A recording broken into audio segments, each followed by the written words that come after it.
Chapter 4, 4.6 is on modeling with exponential and logarithmic functions. If you're going into science, this may be the most important section that you'll apply. Or if you're going to business, this is likely the most important section that you'll apply and use again. So first, we'll start off with solving literal equations. These are equations with more than one variable. In this case, we might have P, K, and X, or I might have L and D. There's more than one variable, and you want to isolate the one that's not been solved for. In this case, we're talking about a short-term model to predict the US population. P is equal to 335. This is in millions, so that's the population of the United States in 2021, 335 million. Does that sound accurate? Where T is a number of years since then, if we solve this equation for T,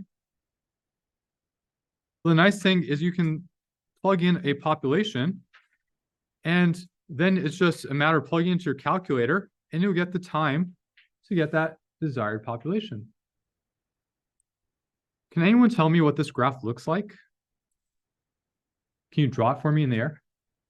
Basically, it's saying the population will increase forever. Does that sound realistic to you? Yes, forever? A trillion people in the US? A quadrillion people in the US? Okay, so this is a problem with modeling. This is only a short-term model. We need different models for different lengths of time.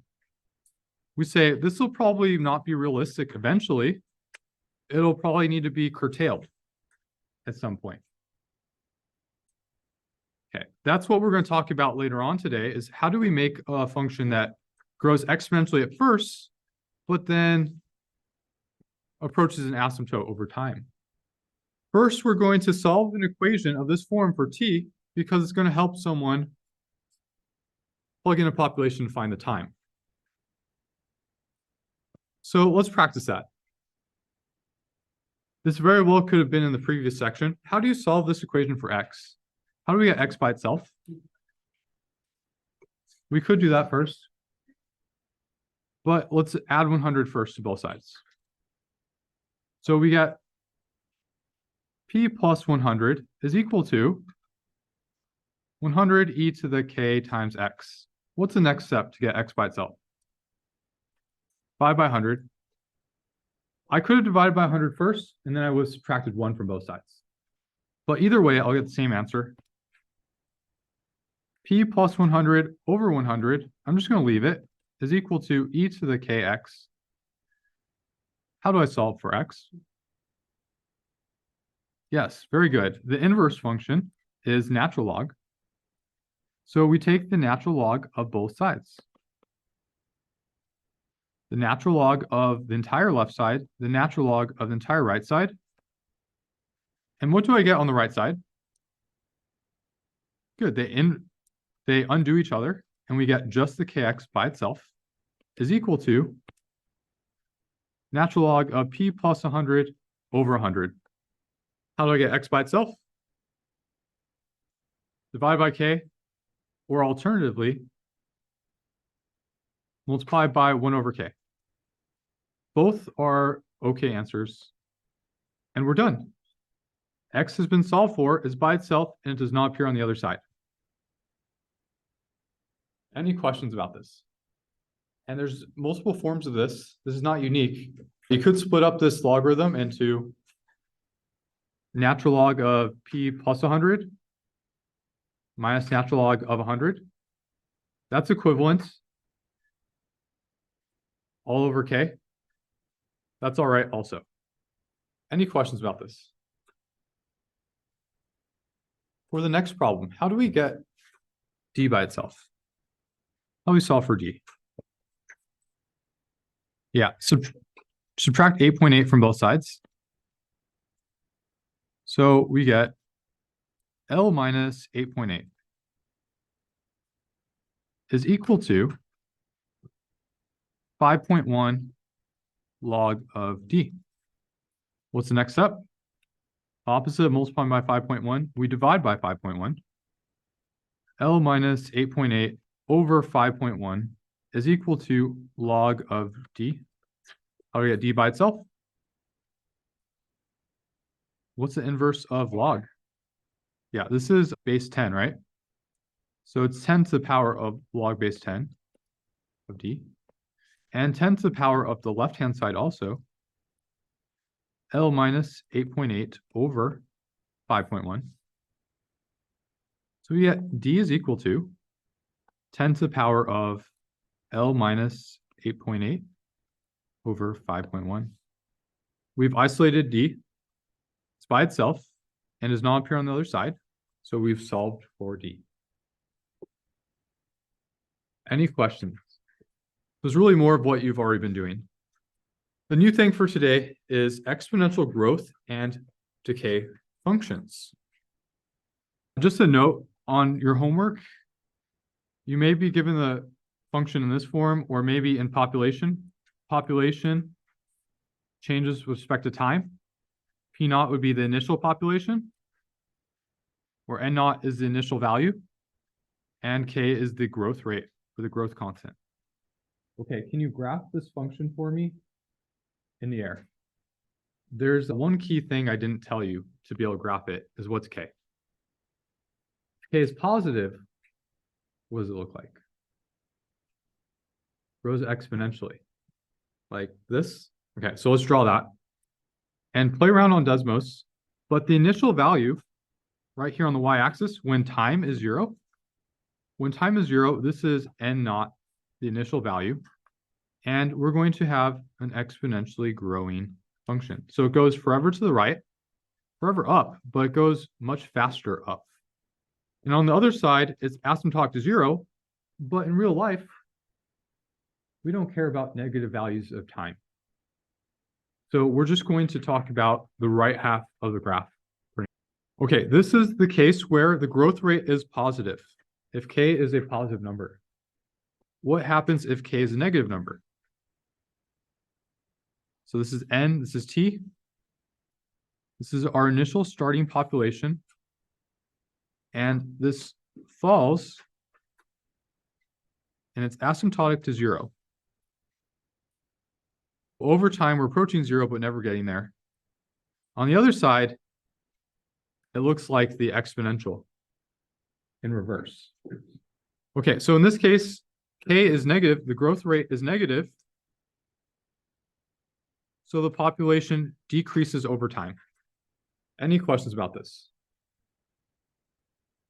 I want to find an equation for the growth or decay, which means I need to find the initial population and I need to find the growth rate. Then I have my entire model. Let's try example 2. A city had a population of 53,700 in 2002 and 58,100 in 2006. Find the exponential growth function for this city. The equation, I'll use P for population. P of T is equal to the initial population, e to the kt. So I need to find the initial population and k, and I'm going to find or define and scale this so that t equals 0 in the year 2002. So let's plug in 0. P of 0 is equal to P naught e to the k times 0. What's k times 0? That's 0. And what's e to the power 0? 1. Okay, so this becomes 1, P naught. And this is the initial population in 2002. So the answer in 2002 is 53,700. So what I hope is you do enough of these problems that you become very familiar with these, and you just plug in the initial population right off the bat. So you don't have to go through this process so far. Any questions about that? The next step is we have to find this growth rate. The population is growing, so K should be positive. How do I find that? I need to use this information. So use this information. What is t equal to? If 0 is 2002, 2006 would be the year what? 4? Yeah. 2006 minus 2002 is equal to 4. So t equals 4 in 2006. And what is P of 4 equal to? 58,100. Let's go ahead and use that. P of 4 is equal to 58,001. P of 4, we plug in to our formula to get 53,700. E to the power of k times is equal to 58,100. Any questions about this? Now we want to solve for k to find our growth rate. How do we solve for k? Divide by 53,700. E to the 4k is equal to, are you okay with me crossing out some zeros? I'm just saying a common factor is 100. I reduced by a factor of 100. How do I solve for k? Natural log of both sides. What do I get on the left-hand side? 4k is equal to, let's just leave that as is, natural log of 581 over 537. That's an exact form. Divide by 4, good. Or multiply by 1/4, however you want to think of it. How do we want to think of it? So this is a pain. I'm going to approximate this, plug it in the calculator. We get about 0.07 and ask myself, does that make sense? K represents the growth rate of the population. Does this number make sense? Because it's positive, my population is growing, which is what we anticipated. What is my equation? We plug back in one more time. P population is a function of time. It's equal to the initial population, 53,700, times e to the growth rate of 0.0197. The law of work to get the function. But now I have a model, so I can plug in any time to find the population. Or I can plug in any population to find the time. Yes. I'm just multiplying by the reciprocal here to get k by itself. In correlation to what exponent? Yeah, so I could bring this 1/4 here and write it as an exponent. But in terms of plugging into the calculator, that's harder, so I'd leave it in this form. You could do that. But yeah, this is valid also if you prefer. Very self-referential, right? We keep plugging into the same formula over and over again. What will the population be in 2014? So how many years later is that? From 2002? 12 years later. So we plug in to our formula. What is P of 12?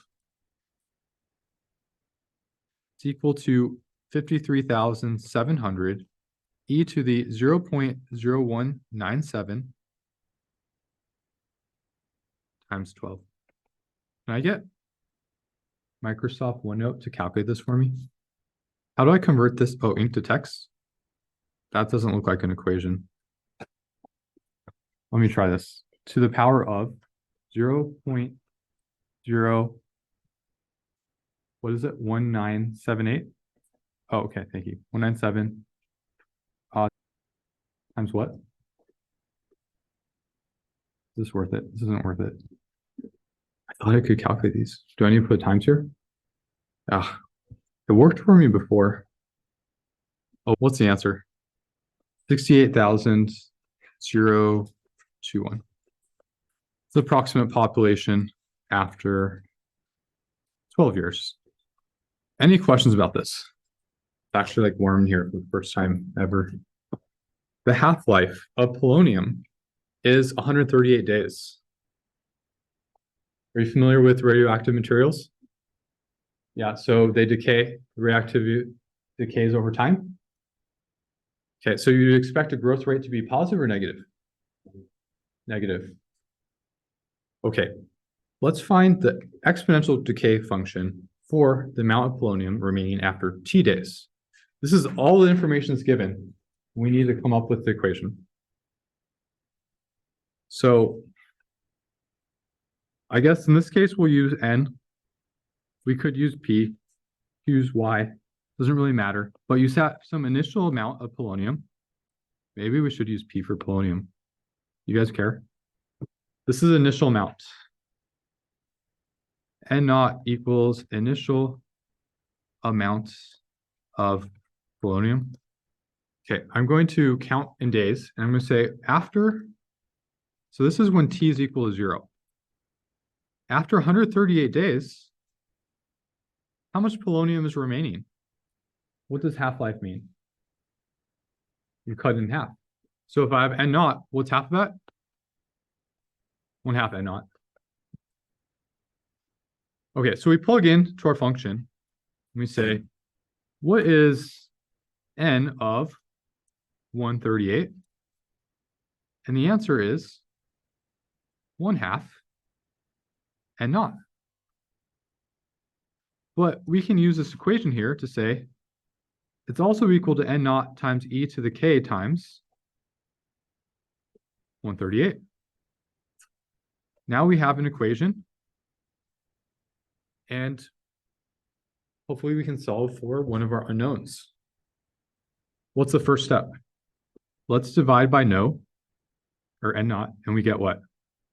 E to the 138k is equal to 1/2. What do we do next? We take the natural log of both sides. On the left-hand side, we're left with just the exponent. 138k is equal to natural log of 1/2. To get k by itself, divide by 138. We expect our growth rate to be positive or negative? Negative. Is it negative? What's the natural log look like? Natural log function looks like this, and 1/2 is here. So we do, in fact, get a negative value. This is less than 0, so this is a negative growth rate, like we were expecting.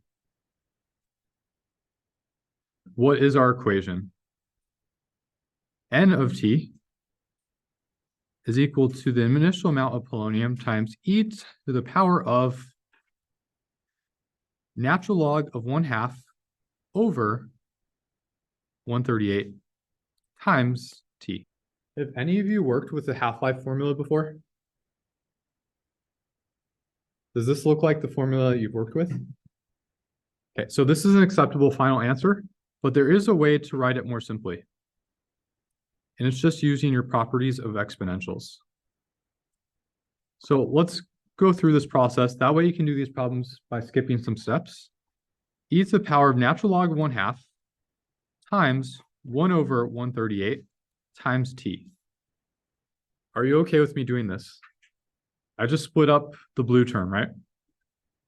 Which is equal to n naught e to the natural log of 1/2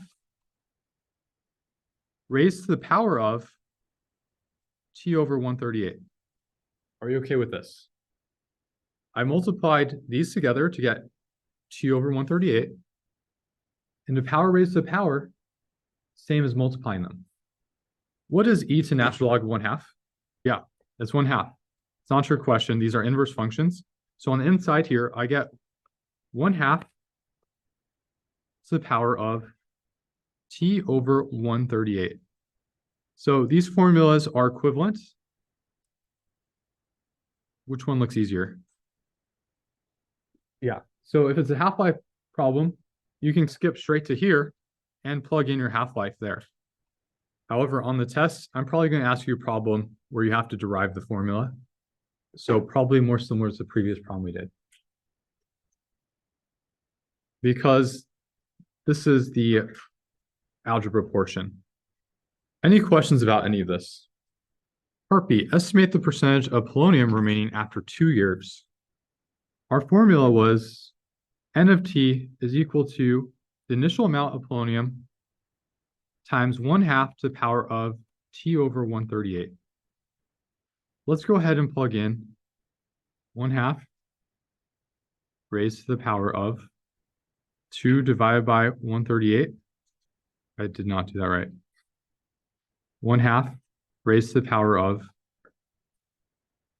2 divided by 138. Wait, what's that? What says 35? Oh, I didn't do 130. Yeah. Why is that 35? I can't. Let's make these buttons bigger. I'm having issues. By the way, I did make another mistake. Anyone catch my mistake? Okay, so I made a really bad mistake here. What mistake did I make? What's the half-life? 138 days. And I plugged in what? Plugged in 2 years. So I need to convert from years to days. So that would be what? 2 years times 365 days per 1 year. And then I get, what is that? 730. So let's plug in 730 days to get N naught times, shall we try this again? 1/2 raised to what power? Oh no, come on. 0.5 raised to the power of 730 divided by 138, 0.02556. Can you memorize that? Is this right? Say about. So if I write that in front, what's my answer to the equation or to the question? Very good. Yes. So this is 2.556% of polonium remaining after 2 years. Any questions? Okay, now we get to the logistic growth model. Logistic equation is an equation that grows exponentially at first, but because in real life we have limited resources, we'll eventually run out. And there is some asymptote that we cannot exceed. The population cannot exceed that because they'll run out of food, run out of other supplies, something will happen. This is a logistic equation, and you should memorize the equation will be in this form, where C is that limiting amount. C is this limiting amount, or sometimes called the carrying capacity. B is called that initial growth rate. So in the case where it's growing exponentially, what is that growth rate? Okay. And for some reason in this model, they don't tell you what A is in the book, but I think you can handle it. A is C minus Y naught over Y naught. What is Y naught? Yes. Y naught is initial, or the starting amount. Meaning when T is equal to 0, what is that starting amount? In terms of a logistic equation, we have some starting amount. I'm going to call this Y naught. And it's growing exponentially at first and hits some carrying capacity. And we never go above this carrying capacity. It's asymptotic to it. It's closer and closer forever, but never reaches it. Okay, so what is C minus Y naught? It is this distance here. The amount that the population is going to grow. You can think of it like that. If we divide by Y naught, it's the percentage of growth from the initial population. Okay, that way, when sometime in the future, you realize there's this scenario where something's going to grow exponentially at first, but it's going to level off at the end. Then you now know how to plug into this formula to apply it and model it. So what's the point of modeling? You can make predictions based on it. The population of California is given by this equation. So this is more realistic. It's going to grow exponentially at first and level off. Determine the population initially in the year 2010. So that correlates to the year when t is equal to 0. What is p of 0? 93.3 divided by 1 plus 1.5 e to the negative 0.013 times 0. So on the bottom, what do we get? 1 plus 1.5 times what's e to the 0? Times 1. So this is really just 93.3 divided by 2.5, which is about 37.3 million people. Does that sound reasonable? Population of California in the year 2010? I don't know. What's the limiting value of the population of California under this model? This is saying that the population will never exceed this number. How do we find that number? As time goes to infinity, what's the maximum? What happens to P of t? 93.3 over 1 plus e to the, no, sorry. I find this easier to write it as 1.5 over e to the 0.013 t. Are you okay with me writing this? I'm just saying a negative exponent I can write on the denominator and make this a positive exponent. So as t goes to infinity, this denominator is going to infinity. What's 1.5 over infinity? So what's 1.5 over 10? 0.15. What's 1.5 over 100? 0.015. So as t goes to infinity, what's this approaching? It's getting smaller and smaller, right? Yeah, it's approaching 0. So this whole number is going to 0. So 93.3 over 1 plus, this is approaching 0 over time. So the answer is 93.3 million. And the shortcut is whatever's on the numerator is that carrying capacity. 93.3 million is the maximum population that will approach over time. You should remember that as the denominator grows larger and larger forever, my number is approaching 0. That's the important concept. Use this function to determine the time required for the population of California to double from its value of 37.3 million. Okay, so what is double this population? 74.6.